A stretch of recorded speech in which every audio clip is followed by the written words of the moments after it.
Hai teman-teman, frontliner merupakan profesi yang sangat menantang, butuh nyali dan komunikasi yang mumpuni dan banyak skill lainnya.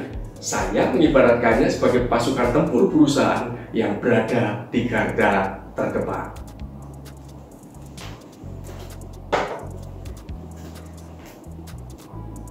Jika tidak menguasai medan pelayanan dan tidak diperlengkapi dengan amunisi yang lengkap, maka akan mengalami kesulitan ketika sedang berhadapan langsung dengan customer. Karena itu, banyak frontliner yang akhirnya menjadi ciut nyalinya, patah arang, dan akhirnya mengundurkan diri karena tidak tahan dengan tuntutan dan komplain customer. Padahal, jika mempersiapkan diri dengan baik dan mengetahui rahasia sukses frontliner, ia akan dapat menikmati pekerjaannya, dapat membantu banyak orang, soft skill-nya akan terasa, dan juga karirnya akan meningkat dengan tajam. Nah, selama 15 tahun sebagai trainer komunikasi bagi para frontliner, saya bertemu dengan banyak teman frontliner yang dapat menikmati pekerjaannya, teman-teman. Mereka dapat menjalankan profesinya dengan penuh kebahagiaan dan juga mengalami peningkatan karir berkali lipat dalam waktu singkat karena menguasai dan menerapkan 12P yang merupakan rahasia sukses frontliner. Penasaran dengan detailnya? Silakan tonton video ini dari awal sampai akhir ya teman-teman, karena saya akan membocorkan rahasianya buat kamu dari awal sampai akhir. Nah, bagi kamu yang pertama kali menonton video ini, salam kenal dan salam hangat dari saya, Heri Santoso. Saya adalah soft skill trainer selama 15 tahun, penulis 3 buah buku pengembangan diri, dan juga seorang content writer. Saya jamin kamu bakal butuh channel ini teman-teman, karena saya akan membagikan banyak hal terkait soft skill dan pengembangan diri seperti komunikasi efektif, service excellence, handling komplain, leadership, motivasi, dan masih banyak lagi. So, biar kamu gak susah cari-cari channel saya ini, sekarang juga silahkan like, subscribe, dan tekan tombol lonceng. Jadi kamu bakal dapat notifikasi dari YouTube saat saya share video-video terbaru. Oke teman-teman, kita langsung saja ya nonton videonya.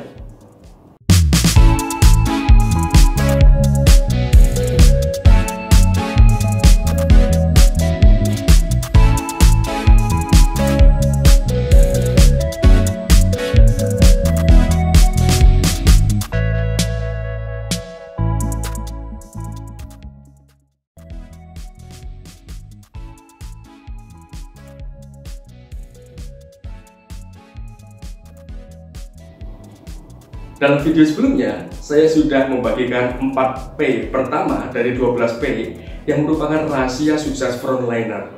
Bagi yang belum menontonnya, saya sudah cantumkan linknya di deskripsi. Nanti teman-teman silahkan lihat di deskripsi. Nah, dalam video ini saya akan membagikan 4P berikutnya, yaitu penguasaan teknik bertelepon atau telephone skill. Teman-teman frontliner pastinya sudah familiar dong dengan istilah inbound dan outbound. Nah, inbound adalah ketika teman-teman menerima telepon dari customer, sedangkan outbound adalah ketika teman-teman menelpon customer. Secara umum sih tidak ada perbedaan teman-teman dalam hal teknik bertelepon antara inbound dengan outbound. Perbedaannya hanya terletak pada awal mula opening, yaitu pada saat membuka telepon atau membuka percakapan, lalu inisiatif untuk berbicara, dan yang terakhir pada closing atau menutup telepon. Nah, bagi berikut perbedaannya. Nah, yang pertama, opening atau membuka percakapan.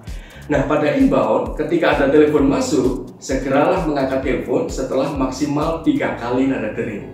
Dengan format, selamat pagi, siang, sore, atau malam, lalu nama perusahaan yaitu PT teman-teman, lalu nama penerima yaitu nama teman-teman, lalu disambung dengan ada yang bisa dibantu, atau teman-teman boleh pakai ada yang bisa saya bantu. Nah, contohnya ketika ada telepon berdering masuk, kring, selamat siang PT Perusahaan itu dengan Heri Santoso, ada yang bisa saya bantu. Atau yang kedua, kring, selamat sore PT Prospa Institute dengan saya Heri Santoso, ada yang bisa saya bantu. Nah, itu contohnya teman-teman. Lalu berikutnya pada outbound, yaitu ketika teman-teman menelpon salah satu customer, maka formatnya sebagai berikut. Selamat pagi, siang, sore, ataupun malam. Lalu perkenalkan nama teman-teman, nama perusahaan atau PD teman-teman, sebutkan tujuan menelpon dengan singkat, padat, jelas, dan relevan dengan customer, tanyakan nama pengangkat telepon, dan tanyakan apakah ini waktu yang tepat untuk menelpon. Nah, pada saat teman-teman melakukan outbound atau menelpon customer, penekanannya yang penting adalah teman-teman juga perlu menyebutkan tujuannya, tujuan teman-teman menelpon dengan singkat, padat, jelas, dan relevan. Mengapa? Karena kita memiliki pemikiran bahwa customer kita itu orang-orang yang sibuk, dan sejak awal kita sudah menekankan ke yang bersangkutan tujuan kita itu apa, jelas, sehingga yang bersangkutan mau mendengarkan. Nah, contohnya seperti apa? Contohnya seperti ini. Teman-teman menghubungi yang bersangkutan, lalu yang bersangkutan mengangkat telepon, lalu teman-teman menyapa. Selamat siang, dengan saya Hadi Santoso dari PT Prosma Institute. Saya ingin menginformasikan bahwa pembayaran dari Bapak Anto sudah kami terima. Kami akan mencetak invoice-nya. Namun sebelumnya ada beberapa hal yang ingin kami tanyakan. Apakah ini dengan Bapak Anto? Nah, jika yang bersangkutan menjawab iya, lalu teman-teman bisa langsung menyambung. Baik Bapak Anto, terima kasih untuk waktunya. Apakah ini waktu yang tepat untuk saya berbicara dengan Bapak Anto? Nah, kurang lebihnya seperti itu, teman-teman. Berikutnya, kita berbicara mengenai inisiatif bicara. Kalau inbound, itu customer lebih memiliki inisiatif untuk berbicara. Nah, kita sebagai frontliner memiliki tugas mendengarkan dan memberikan respons dan konfirmasi yang tepat. Kalau outbound, itu frontliner memiliki inisiatif untuk berbicara, yaitu untuk menjelaskan ataupun untuk konfirmasi dan lain sebagainya. Tentu sesuai dengan tujuan menelpon sambil mengamati respons customer. Dan pada saat closing atau menutup telepon, kalau inbound, itu setelah frontliner memberikan respons dan konfirmasi yang dibutuhkan customer, tanyakan kepada customer, ada lagi Bapak Anto yang bisa saya bantu? Atau bisa dengan yang lain seperti ini. Ada lagi yang bisa saya bantu Bu Ani? Nah, seperti itu ya. Lalu kalau outbound, setelah frontliner menyampaikan hal yang diinginkan, yaitu sesuai dengan tujuan teman-teman menelpon, tutuplah pembicaraan dengan demikian informasi dari saya. Terima kasih Ibu Ani atas kesediaan waktunya. Apakah ada hal yang ingin ditanyakan terkait hal yang saya sampaikan tadi? Nah, jika customer menjawab tidak ada, maka teman-teman harus segera mengakhiri telepon dengan kalimat, baik Ibu Ani, terima kasih. Semoga hari ini menyenangkan. Saya mohon izin menutup telepon ya Bu. Nah, seperti itu teman-teman. Nah, teman-teman, ini adalah sekilas tentang teleponi skill. Nantinya saya akan menjelaskan lebih detail lagi di dalam video saya yang lainnya mengenai bagaimana membuka pembicaraan yang terkesan ramah, menyenangkan, namun tetap profesional dan elegan. Lalu bagaimana melakukan konfirmasi yang efektif, bagaimana menggali kebutuhan customer, bagaimana teknik melakukan konfirmasi nama lengkap customer beserta nomor WhatsApp atau nomor handphone mereka, bagaimana cara menutup telepon dengan menyenangkan dan elegan, serta meningkatkan kesan positif. Nah, karena itu bagi teman-teman yang baru pertama kali ini mampir ke channel saya ataupun yang belum sempat subscribe, silahkan like, subscribe, dan tekan tombol lonceng terlebih dahulu sehingga teman-teman tidak ketinggalan ketika saya upload video lainnya dan supaya kita tetap bisa terhubung. Ya, saya berikan waktu 3 detik teman-teman untuk segera subscribe. 1, 2, 3. Baiklah, sekarang kita masuk ke yang selanjutnya, yaitu yang nomor 6. Yang nomor 6 adalah penguasaan teknik komunikasi efektif. Nah, seperti yang telah saya sebutkan dalam video sebelumnya, bahwa frontliner adalah bagian terluar perusahaan alias ujung tombak sebagai perwakilan perusahaan yang bersentuhan langsung dengan customer. Oleh karena itu, seorang frontliner mutlak harus memiliki teknik komunikasi efektif yang baik. Ada banyak faktor yang menentukan kualitas komunikasi seseorang, teman-teman. Komunikasi seseorang dinilai efektif jika tidak terjadi kesalahpahaman. lalu terciptanya kesepahaman antar pihak yang berkomunikasi, yaitu antar teman-teman sebagai frontliner dengan customer, serta tercapainya tujuan komunikasi.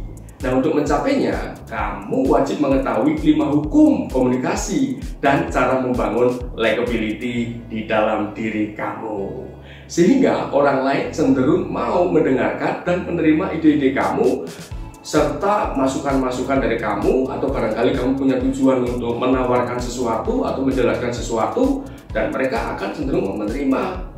Nah, untuk hal ini sudah saya bahas di dalam video saya sebelumnya. Tinggal nanti dicek ya teman-teman di dalam link.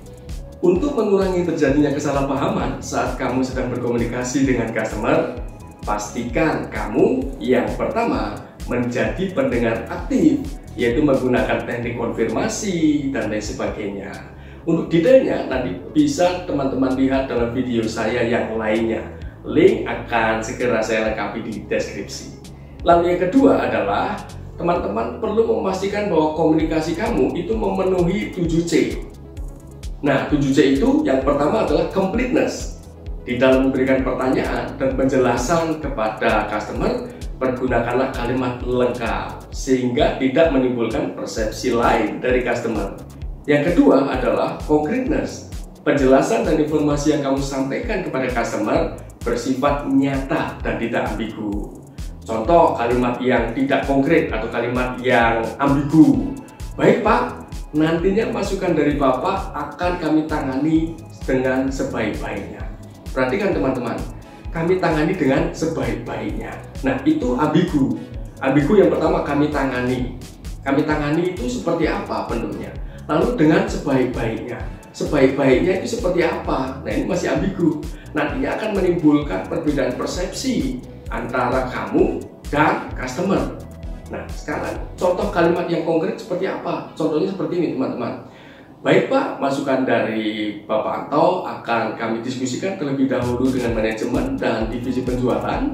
Lalu selambatnya besok siang pukul 2 akan saya informasikan hasilnya kepada Bapak.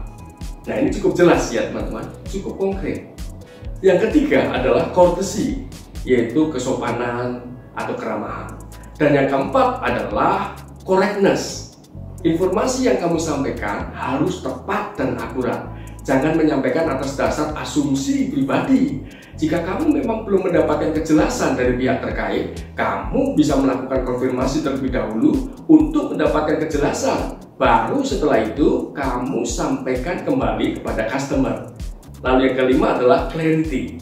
Ketika menjelaskan kepada customer, pergunakanlah bahasa yang mudah dimengerti, alias jelas. Clarity itu jelas, seperti itu. Nah, caranya adalah pergunakanlah bahasa yang sesuai dengan latar belakang customer. Sederhanakan sesuai dengan tingkat pendidikan, usia, ataupun preferensi customer. Hindari penggunaan bahasa teknis, kecuali customer menyatakan bahwa ia mengerti bahasa teknis. Contohnya, jika kamu adalah frontliner di sebuah rumah sakit yang bertugas di bagian pendaftaran, lalu ada seorang wanita yang sedang mengandung bertanya mengenai harga untuk melahirkan secara sesar. Kita asumsikan yang bersangkutan adalah orang awam atau non-medis dan dengan tingkat pendidikan yang tidak terlalu tinggi, teman-teman. Hindari penggunaan kata SC atau seksio cesaria, karena yang bersangkutan itu berpotensi tidak memahaminya. Pergunakanlah kata operasi atau sesar sesuai dengan kata yang dia pergunakan. Atau jika kamu tetap ingin menggunakan kata SC atau seksio cesaria, maka sebaiknya dilanjutkan dengan penjelasan mengenai pengertian SC sesuai dengan pengertian customer. Nah, yang selanjutnya adalah coherent atau masuk akal. Di dalam menjelaskan kepada customer, pergunakanlah alasan-alasan logis dan masuk akal, teman-teman, dan tidak lari dari fokus pembicaraan sehingga customer dapat memahami dan menerimanya dengan baik. Lalu yang terakhir, yang ketujuh adalah conciseness atau ringkas. Pergunakanlah kalimat yang ringkas dan tidak bertele-tele sehingga meminimalisir kebingungan dan kesalahpahaman. Oleh karena itu teman-teman, persiapan itu merupakan faktor penting bagi keberhasilan frontliner. Mengenai 7C dalam berkomunikasi ini akan saya bahas secara detail di dalam video saya yang lainnya. Nah, yang ketujuh adalah penguasaan teknik penanganan komplain atau handling complaint skill. Dalam melakukan tugas sehari-hari, komplain itu merupakan hal yang tidak dapat dihindari oleh frontliner. Ketika customer merasa tidak puas terhadap produk ataupun servis yang mereka terima, mereka pun akan menyampaikan kekecewaannya dalam bentuk komplain kepada frontliner. Nah, oleh karena itu teman-teman, sangat penting bagi frontliner untuk berlatih dalam menangani komplain customer. Karena beberapa customer menyampaikan komplainnya itu dengan marah-marah dan kurang menyenangkan teman-teman. Jika kita sebagai frontliner tidak siap, maka kita akan menjadi down ataupun terpancing emosi. Jika sudah demikian, bukan solusi yang diperoleh, namun justru akan terjadi perdebatan dengan customer dan akan mengakibatkan komplain yang lebih besar lagi. Beberapa hal yang perlu kamu siapkan ketika menangani komplain adalah: yang pertama, pandanglah komplain itu sebagai sesuatu yang positif, yaitu sebagai cara customer menyampaikan keluhannya kepada kita agar di kemudian hari perusahaan kita dapat melakukan perbaikan. Lalu yang kedua, tangani komplain dengan penuh ketenangan dan berikan senyuman. Berbicaralah dengan nada tetap rendah agar tidak berkesan kita sedang marah dan tidak terima teman-teman, dan agar kemarahan customer juga ikut mereda. Nah teman-teman frontliner, saya akan buatkan video khusus buat kamu mengenai teknik penanganan komplain yang efektif serta cara menurunkan kemarahan customer. Karena itu, bagi kamu yang belum subscribe, segera like, subscribe, dan tekan tombol lonceng notifikasi sekarang juga, agar teman-teman mendapatkan notifikasi dari YouTube ketika saya upload videonya. Yang kedelapan, penguasaan teknik membaca dan memahami psikologi customer. Teman-teman, ketika sedang menangani customer, kamu perlu memahami kondisi psikologi customer saat itu, sehingga kamu dapat memberikan respons yang tepat. Hal ini karena beberapa frontliner dinilai melayani customer dengan buruk hanya karena tidak memberikan pendekatan yang tepat saat melayani. Contohnya, ketika kamu melihat customer sedang sibuk melihat jam tangannya berkali-kali dan wajahnya gelisah, biasanya ia sedang diburu waktu. Ia mempunyai waktu yang sangat terbatas. Oleh karena itu, upayakan untuk mengurangi basa-basi dan langsung berfokus pada inti pembicaraan. Berikutnya, ketika kamu sedang menangani customer yang komplain dengan marah-marah, penjelasan kamu kepadanya tidak akan diterima dengan baik ketika tingkat kemarahan customer masih tinggi, teman-teman.